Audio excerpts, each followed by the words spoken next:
Finally something positive in the Corona madness, where there is no ice hockey, no playoffs, no football, no sports whatsoever, which is disaster for a sports fan like me.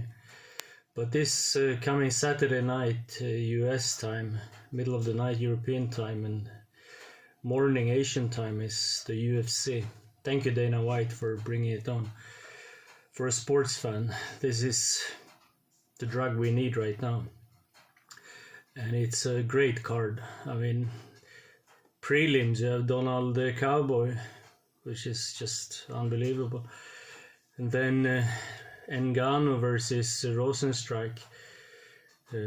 Dominic Cruz, Henry Cejudo. Title fight's not even the main card.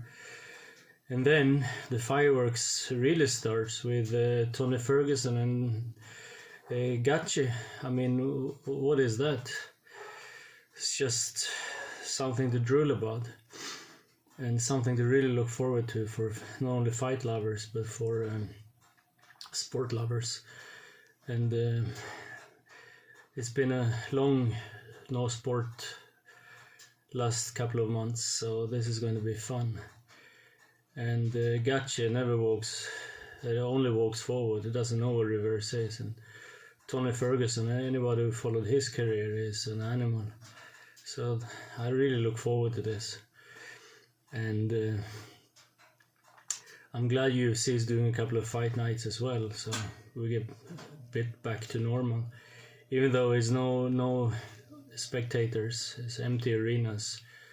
But at least for a sports fan, we can watch it on TV. So join the fireworks and enjoy. I will, for sure.